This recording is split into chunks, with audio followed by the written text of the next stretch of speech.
Continuer l'enseignement sur l'épître de Jacques. On a commencé il y a déjà quelques temps, on a étudié le premier chapitre, et on arrive donc dans ce chapitre 2, où Jacques va reprendre les thèmes qu'il a déjà abordés au premier chapitre, donc les thèmes typiquement de la pauvreté, de la richesse, les thèmes de la foi, du jugement. Et dans ce passage, Jacques va utiliser ces thèmes-là pour, alors moi je le dis comme ça, mais en tout cas pour nous percuter dans notre hypocrisie et dans nos faux semblants. Jacques, il a ça de particulier, qui dit des choses que personnellement j'aurais du mal à dire. Hein. Si c'était à moi de parler de ma propre autorité, j'arriverais pas à dire ce que Jacques dit. Et donc on va pouvoir nous confronter à cette parole sans concession, qui va nous interroger sur ce que nous vivons, ce que nous croyons, ce que nous mettons en œuvre. Alors je vais couper ce texte en deux parties, et je vais commencer donc par lire les versets 1 à 13. Mes frères, gardez-vous de toute forme de favoritisme. C'est incompatible avec la foi en notre glorieux Seigneur Jésus-Christ. Supposez en effet qu'un homme vêtu d'habits somptueux portant une bague en or entre dans votre assemblée, et qu'entre aussi un pauvre en haillons. Si voyant l'homme somptueusement vêtu, vous vous empressez autour de lui pour lui dire « Veuillez vous asseoir ici, c'est une bonne place », tandis que vous dites au pauvre « Tenez-vous là debout, là, ou asseyez-vous par terre à mes pieds ». Ne faites-vous pas des différences parmi vous et ne portez-vous pas des jugements fondés sur de mauvaises raisons ? Écoutez, mes chers frères, Dieu n'a-t-il pas choisi ceux qui sont pauvres dans le monde pour qu'ils soient riches dans la foi et qu'ils héritent du royaume qu'il a promis à ceux qui l'aiment ? Et vous méprisez le pauvre. Ce sont pourtant les riches qui vous oppriment et qui vous traînent en justice devant les tribunaux. Ce sont encore eux qui outragent le beau nom que l'on a invoqué sur vous. Si au contraire, vous vous conformez à la loi du royaume, telle qu'on la trouve dans l'Écriture, tu aimeras ton prochain comme toi-même. Alors, vous agissez bien. Mais si vous faites des différences entre les personnes, vous commettez un péché et vous voilà condamné par la loi parce que vous lui désobéissez. En effet, celui qui désobéit à un seul commandement de la loi, même s'il obéit à tous les autres, se rend coupable à l'égard de toute la loi. Car celui qui a dit « tu ne commettras pas d'adultère » a dit aussi « tu ne commettras pas de meurtre ». Si donc, tout en évitant l'adultère, tu commets un meurtre, tu désobéis bel et bien à la loi. Parlez et agissez donc comme des personnes appelées à être jugées par la loi qui donne la liberté. Dieu jugera sans pitié celui qui n'a témoigné aucune pitié aux autres, mais la pitié triomphe du jugement. Alors, on le voit, hein, c'est un texte qui prend pas de gants. Et pour quand même faire un parallèle, en fait, ce texte reprend une partie du sermon sur la montagne de Jésus, et on va le lire rapidement simplement pour montrer que Jacques ne dit pas ça sorti de nulle part, en fait. Ce qu'il dit correspond à un enseignement de Jésus. Donc on peut lire dans Matthieu 5 du verset 17 au verset 20. Donc c'est dans le passage du sermon sur la montagne. Ne vous imaginez pas que je sois venu, donc c'est Jésus qui parle, que je sois venu pour abolir ce qui est écrit dans la loi ou les prophètes. Je ne suis pas venu pour abolir, mais pour accomplir. Oui, vraiment, je vous l'assure, tant que le ciel et la terre resteront en place, ni la plus petite lettre de la loi, ni même un point sur un i ne sera supprimé jusqu'à ce que tout se réalise. Par conséquent, si quelqu'un n'obéit pas à un seul de ces commandements, même s'il s'agit du moindre d'entre eux, et s'il apprend aux autres à faire de même, il sera lui-même considéré comme le moindre dans le royaume des cieux. Au contraire, celui qui obéira à ces commandements et qui les enseignera aux autres sera considéré comme grand dans le royaume de Dieu. Je vous le dis, si vous n'obéissez pas à la loi mieux que les spécialistes de la loi et les pharisiens, vous n'entrerez pas dans le royaume des cieux. On voit que là aussi, Jésus prend pas de gants. Donc ce texte nous parle de la loi et du jugement. Et le point de départ que Jacques va utiliser, eh bien, c'est notre attitude face aux riches et aux pauvres. Et Jacques nous parle donc du favoritisme. Il nous parle de la façon dont le regard du monde, le regard que le monde porte sur les gens et leurs valeurs, comment ce regard, eh bien, entre dans l'Église et corrompt ce que le Seigneur nous donne. Ce matin, j'ai vu personne avec un anneau en or, j'ai vu personne avec des haillons. Alors si, on a peut-être des alliances quand même. Mais bon, on voit bien que notre société est pas la même, d'accord, que celle du temps de Jacques. Hein. On est une société qui est plus égalitaire que celle que Jacques connaissait, avec des alors, ok, c'est pas égalitaire, mais ça l'est quand même plus que ce que Jacques pouvait vivre.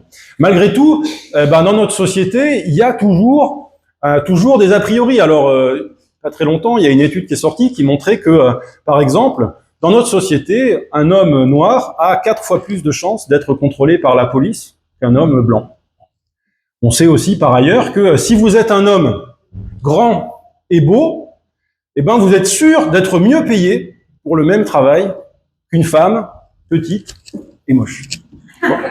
Alors, c'est comme ça. C'est notre façon c'est nos a priori, hein, quand on se comporte avec les gens, on est impacté par ça, et on pourrait se dire, ah ben oui, ce serait cool en fait que tous ces a priori restent à la porte de l'Église. Malheureusement, c'est pas le cas, et c'est là que bien l'exhortation de Jacques prend tout son sens, parce que on peut se demander finalement, alors qu'est-ce que c'est qui fait que on montrerait du favoritisme par rapport aux uns et aux autres? Alors bien sûr, la richesse fait que on va peut-être espérer des bénéfices pour l'Église. On vient de terminer des travaux là. D'accord ? Ça nous a coûté des sous. On pourrait se dire, voilà, si on avait un généreux donateur, on pourrait remplacer, avoir un plus beau piano, ou je sais pas.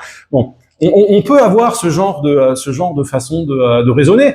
On peut aussi voir arriver quelqu'un qui est bien éduqué, qui va pouvoir prendre des responsabilités. On peut voir arriver des familles avec des enfants, se dire chouette, ça va remplir notre groupe de jeunes. Il y a plein de façons de regarder les gens en fonction de ce que on espère pouvoir gagner dans l'Église. C'est un comportement qui est malheureusement très humain. Évidemment, quand on fait ça, on oublie quelque chose de très important, c'est que Dieu construit l'Église, et il construit cette Église d'abord avec son esprit, avec les dons qu'il donne à chacun, hein, indépendamment du nombre d'années d'études ou bien de la richesse de son compte en banque, d'accord ? C'est d'abord l'esprit qui nous est donné, qui construit l'Église, et ensuite Jacques nous rappelle aussi que ce qui construit l'Église, c'est l'amour que nous avons les uns pour les autres. C'est à ça que le monde reconnaîtra que vous êtes mes disciples, nous dit Jésus. Et puis, le commandement de Dieu, c'est d'aimer les autres comme nous-mêmes. Quand on fait du favoritisme, c'est exactement le contraire de ça. C'est-à-dire que, au lieu d'aimer les autres, alors on peut se placer donc évidemment de l'autre côté. Comment est-ce qu'on aime être accueilli ? On aime être accueilli pour ce que nous sommes. D'accord ? Pour ce que le Seigneur fait de nous, parce que nous sommes son enfant. C'est comme ça qu'on veut être accueilli. Et si on accueille quelqu'un d'une façon différente, eh bien, quelque part, on détruit l'Église que le Seigneur veut construire. Et donc, Jacques nous rappelle, eh bien, oui, mais la loi nous dit, tu aimeras ton prochain comme toi-même. Et donc, nous voilà confrontés à cette loi de l'amour. Et Jacques, comme Jésus, nous dit, eh bien voilà, si tu violes une partie de la loi, tu violes toute la loi. D'accord ? Et tu te trouves en désobéissance et jugé par cette loi. Alors, Jacques va formuler en fait ce rapport à la loi d'une façon alors différente de celle de Paul. C'est pas les mêmes mots, pas la même façon de formuler les choses. Malgré tout, donc quand il nous dit comportez-vous, parlez et comportez-vous comme des personnes appelées à être jugées par la loi qui donne la liberté. On peut pas oublier que la loi que Dieu nous donne est bonne. Et Jésus nous dit qu'il vient accomplir cette loi. Cette loi, donc, de l'amour pour le prochain. Nous devons nous y confronter. Nous devons évaluer notre comportement, notre façon d'agir, notre façon de parler, notre façon, finalement, de regarder aussi les autres. Nous devons nous confronter à cette loi. On ne peut pas en faire l'économie. Mais, faut pas oublier que cette loi, c'est la loi de la liberté. Alors, je me suis demandé qu'est-ce que ça veut dire? C'est quoi cette loi de la liberté? Et bon, c'est pas très. Il suffit de se rappeler de l'enseignement du Seigneur pour comprendre finalement de quoi Jacques veut parler, parce que la liberté, eh bien, c'est la grâce. C'est la grâce que le Seigneur nous fait de nous libérer du poids de notre culpabilité, du poids justement de devoir nous justifier par nous-mêmes, puisque c'est lui qui nous justifie. Et Jacques, finalement, dans le verset suivant, nous parle de cette grâce. D'accord ? Il nous dit, comme le dit Jésus, Dieu va juger sévèrement celui qui ne fait pas grâce, mais il va donner la grâce à celui qui fait grâce. Donc, c'est cette idée que la grâce te libère. Cette grâce, elle est pour toi. Elle est pour toi. Mais elle est aussi à travers toi. Quand on prie le Notre Père, pardonne-nous, comme nous pardonnons à ceux qui nous ont offensés.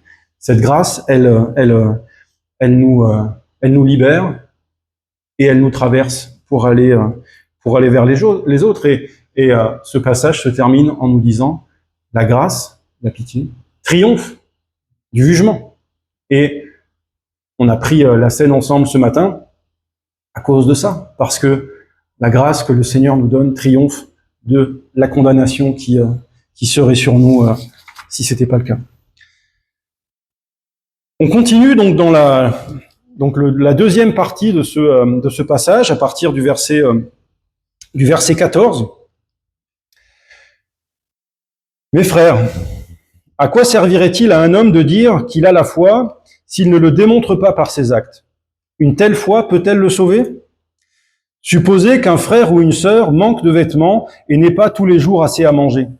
Et voilà que l'un de vous leur dit « Au revoir mes amis, portez-vous bien, restez au chaud et bon appétit », sans leur donner de quoi pourvoir aux besoins de leur corps. À quoi cela sert-il? Il en est ainsi de la foi. Si elle reste seule, sans se traduire en actes, elle est morte. Mais quelqu'un dira, l'un a la foi et l'autre les actes. Eh bien, montre-moi ta foi dans tes actes. Montre-moi ta foi sans les actes, et je te montrerai ma foi par mes actes. Tu crois qu'il y a un seul Dieu? C'est bien. Mais les démons aussi le croient, et ils tremblent. Tu ne réfléchis donc pas? Veux-tu avoir la preuve que la foi sans les actes ne sert à rien? Abraham, notre ancêtre, n'a-t-il pas été déclaré juste à cause de ses actes lorsqu'il a offert son fils Isaac sur l'autel? Tu le vois, sa foi et ses actes agissaient ensemble. Et grâce à ces actes, sa foi a atteint son plein épanouissement. Ainsi s'accomplit ce que l'Écriture déclare à son sujet. Abraham a eu confiance en Dieu, et Dieu, portant sa foi à son crédit, l'a déclaré juste. Et il l'a appelé son ami. Vous le voyez donc, on est déclaré juste devant Dieu à cause de ses actes et pas uniquement à cause de sa foi. Rahab, la prostituée, n'a-t-elle pas aussi déclaré juste par Dieu à cause de ses actes, lorsqu'elle a donné asile aux envoyés israélites et les a aidés à s'échapper par un autre chemin? Car comme le corps sans l'esprit est mort, la foi sans les actes est morte. Alors, voilà. Jacques pose des questions dans ce passage. Est-ce que ta foi peut te sauver? Est-ce que tes actes vivifient ta foi?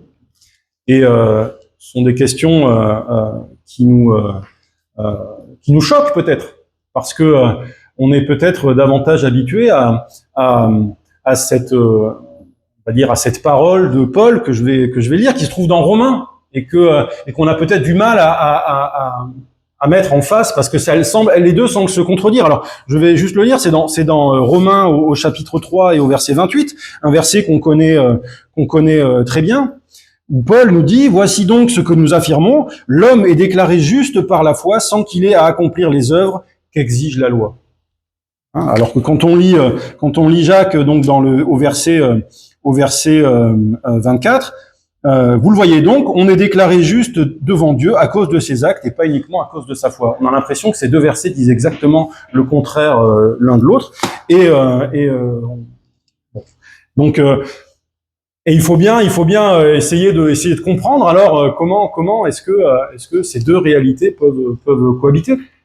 Et bon, là aussi, il faut réfléchir un petit peu et se rendre compte que le contexte dans lequel ces deux phrases sont dites, eh bien, le contexte est pas le même. Alors, d'une part, si on pense que Jacques a écrit sa lettre avant celle de Paul, souvent on pense que Jacques est une réponse. En fait, il semble que c'est plutôt que Jacques ait écrit sa lettre avant celle de Paul, que cette épître de Jacques, en fait, soit vraiment une des premières lettres écrites dans le Nouveau Testament. Donc, le contexte de Jacques, c'est que lui, il parle dans une église dans lequel c'est on va dire la foi juive qui est la référence. Et donc, quand Jacques parle de foi, il pense d'abord à la confession de foi. D'accord? Cette confession de foi que les Juifs disent, Shema Israël, écoute Israël, l'Éternel est ton Dieu, etc. Donc une confession de foi très structurée, très juste d'ailleurs, mais une confession de foi qui justement peut rester ce qu'elle est, juste des paroles.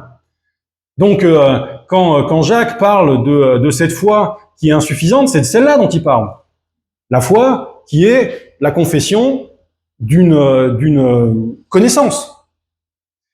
Et quand il parle d'actes, eh bien au contraire, il parle des actes chrétiens, des actes de l'amour, des actes je vois mon frère dans la difficulté et je l'aide. Donc cette mise en œuvre, finalement, de la foi. C'est ça le contexte de Jacques. Alors que Paul, quand il parle de la foi, alors lui au contraire, il parle de cette relation à Dieu, de cette relation de confiance, qui fait qu'on accepte le cadeau que Dieu nous fait. Et quand il parle d'actes, eh bien là au contraire, il parle des actes juifs, des actes rituels, de la circoncision, du respect des aliments, du respect de toute cette partie de la loi qui finalement est une image de ce que le Seigneur accomplit pleinement à la croix. Donc on voit bien que Paul et Jacques parlent pas en fait finalement de la même foi et des mêmes actes. Au bout du compte, Paul va fustiger, va s'attaquer à l'orgueil qui consiste à croire qu'on peut se sauver par ses propres actes, alors que Jacques, lui, va s'attaquer à l'hypocrisie, qui consiste à dire qu'il suffit de dire les bonnes paroles pour être sauvé. Alors, ce passage commence avec cette question: est-ce que ta foi peut te sauver? C'est une question qui est importante, qui est assez d'ailleurs. Enfin, la formulation de Jacques, moi je la trouve quand même très violente. Quand il dit les démons croient aussi et ils tremblent. Enfin effectivement, il y va pas avec le dos de la cuillère. On connaît le chemin du salut. On sait ce qu'il en est. On sait que pour être sauvé, eh bien, il faut croire que le Christ est mort pour ses péchés, mais il faut aussi l'accepter pour soi-même. Il faut aussi prendre ce cadeau et le recevoir. Et c'est justement là que Jacques interroge. Si tu as reçu ce salut comme un cadeau,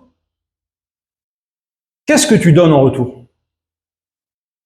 Qu'est-ce que tu donnes à ceux qui sont autour de toi?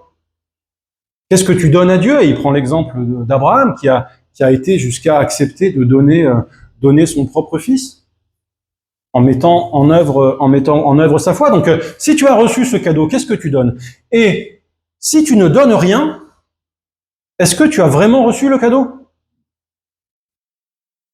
C'est ça que Jacques pose comme question. Et bon, mes enfants sont là ce matin, et c'est vrai qu'en préparant cette prédication, c'est aussi à eux que je pense, parce que quand on est à la porte de l'Église, à la porte de l'engagement, eh bien, oui, il faut se poser la question, est-ce que je suis rentré? On a dans une des prières, on a parlé de cette porte étroite par laquelle il faut rentrer.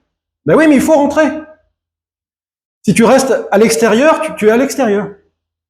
Parce que dire oui, mes parents m'ont enseigné le salut, ils m'ont enseigné plein de choses. Je connais tout ça. Mais est-ce que je l'ai pris pour moi? Est-ce que cette foi que tu as, que Dieu existe peut-être, que Christ était là, que Christ est mort? Oui, mais les démons aussi le croient ça. Mais les démons, eux, eh bien, ils ne le prennent pas pour eux, puisqu'ils sont à l'extérieur de cette alliance. Ça, on va dire, c'est pour ceux qui sont à la porte, qui sont pas encore rentrés. Mais après, il y en a aussi pour ceux qui sont déjà rentrés, parce que la fin de ce verset nous dit, oui, mais le corps sans esprit est mort, mais la foi sans les actes est morte. Alors, ça nous pose des questions à nous qui sommes engagés. Alors, c'est vrai, hein, à la première question, est-ce que ta foi te sauve? Moi, je réponds oui. J'ai pas d'hésitation là-dessus. D'accord? Pour nous, l'assurance du salut, c'est quelque chose qui est acquis. Alors, c'est vrai que ce texte fait partie de ceux qui posent des questions, justement, sur est-ce que le salut est acquis ou bien est-ce qu'il peut être remis en question. Bon, dans cette église, on a fait le choix de s'attacher au fait que il n'y a pas de gomme pour le livre de vie. Une fois que ton nom est inscrit, il peut pas être effacé. Et on a chanté à de multiples reprises que rien ne peut nous séparer de l'amour de Dieu. Et c'est à cette promesse-là qu'on s'attache. D'accord? Alors, c'est vrai que l'assurance du salut, ça pose d'autres questions sur la liberté, la responsabilité, les choix qu'on peut faire. Bon, c'est pas, au bout du compte, c'est pas forcément de ça dont Jacques nous parle ce matin. Mais il nous pousse quand même à regarder notre vie et puis à réévaluer, eh bien, ce qu'est notre foi et ce que sont nos actes. D'abord, il nous demande, ok, mais alors, toi, qu'est-ce que tu donnes? Et puis, pourquoi tu le donnes? Vous voyez, je vous l'ai dit, on a terminé les travaux, on a beaucoup travaillé, on a beaucoup transpiré. Bon. Pourquoi est-ce qu'on fait ça? D'accord?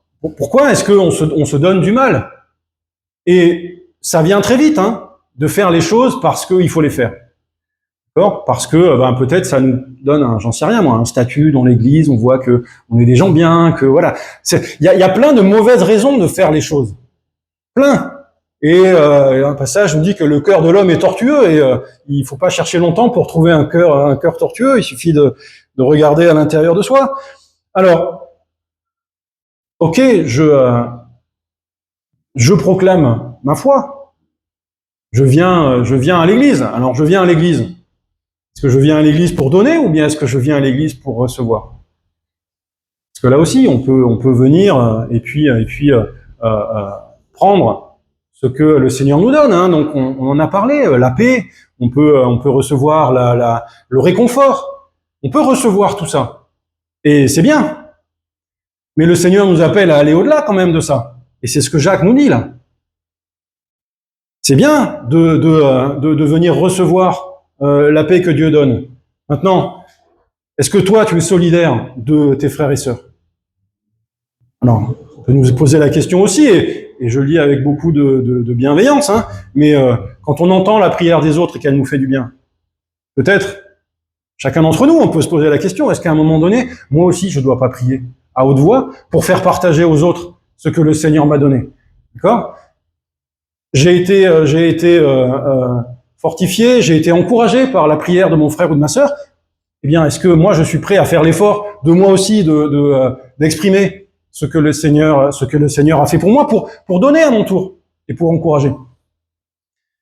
D'accord? Donc, bien sûr, je donne. Alors, je vais le lire là aussi très librement, mais est-ce que je donne de mon argent? Parce que, une fois de plus, le don, c'est une expression de la foi, d'accord? Une expression de j'ai confiance dans le fait que le Seigneur me donne ce dont j'ai besoin, et parce que j'ai confiance, eh bien, je peux donner à mon tour. Alors, je fais pas un appel au don. On a fait des travaux, on a enlevé la boîte. Ça, ce matin, vous pouvez partir tranquille. Mais c'est important. C'est important de penser aussi à donner de ce qu'on a et d'exprimer à travers ça notre confiance à Dieu, parce que Dieu nous appelle à donner. Alors, comme je vous l'ai dit, c'est vrai que ce texte, Jacques ne nous laisse pas dans le confort de nos habitudes, dans notre complaisance avec nous-mêmes, où on a facilement tendance à se dire ça va. Alors, il y en a qui sont pires, voilà. Moi, ça va quand même. Non, ça va pas, parce que déjà, tu aimeras ton prochain comme toi-même. Hein, c'est la loi que Jacques nous rappelle. Là aussi, il faut pas réfléchir très longtemps pour se rendre compte qu'on est quand même souvent très loin du compte. Donc, il n'y a pas de complaisance à avoir sur notre vie, mais en même temps, Jacques nous rappelle aussi combien finalement Dieu valorise notre foi, combien elle est importante à ses yeux. Et il nous rappelle aussi que dans cette relation à Dieu, dans laquelle effectivement le bien et le mal sont pas déterminés par nous, mais par une loi que Dieu a fondée.